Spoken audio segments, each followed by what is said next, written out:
मोहतरम नाज़रीन किराम, अस्सलामु अलैकुम वरहमतुल्लाहि वबरकातुहू। इस्तकबाल है आपका हमारे यूट्यूब चैनल नासरी मीडिया में।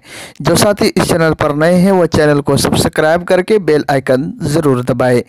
जी हाँ दोस्तों, इस वक्त की इंतहाई अहम खबर के साथ मैं हाजिर खिदमत हूँ।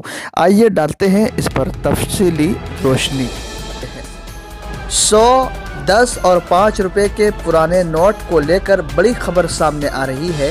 रिजर्व बैंक ऑफ इंडिया ने जानकारी दी है कि जल्द ही ये नोट चलन से बाहर हो सकते हैं। मार्च के बाद आरबीआई सभी पुराने नोटों को चलन से बाहर कर सकती है।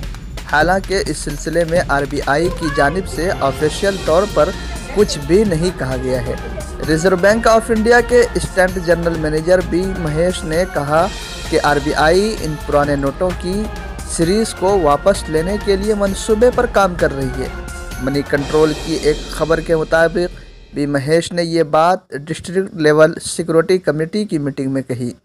दरअसल 100 रुपये, 10 रुपये और 5 रुपये के पुराने नोट के बदले नए नोट पहले से ही सर्कुलेशन में आ चुके हैं।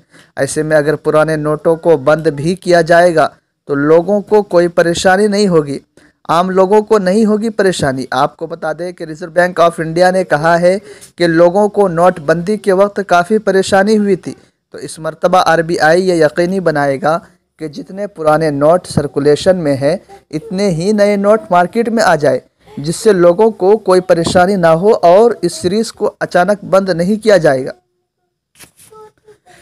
रिजर्व बैंक ऑफ इंडिया ने साल 2019 में जब 100 रुपये के नोट जारी किए थे तभी वाज़े कर दिया था कि पहले जारी किए गए सभी 100 रुपये के नोट भी कानून तौर पर चलते रहे।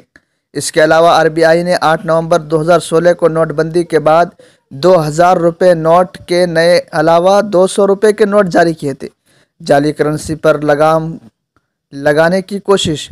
आपको बता दें कि आरबीआई वक्तन फ़वक्तन पुराने नोटों को वापस लेता रहता है और नए नोट जारी करता रहता है। जाली नोटों पर लगाम लगाने के लिए आरबीआई की जानिब से यह कदम उठाया जाता है। ऑफिशियल ऐलान के बाद बंद किए गए सभी पुराने नोटों को बैंक में जमा कराना होता है। जी हाँ दोस्तों, आपसे गुजारिश है कि अगर आपकी जेब में भी पुरानी करेंसी 100 रुपये, 10 रुपये और 5 रुपये है तो उसे जल्द से जल्द आप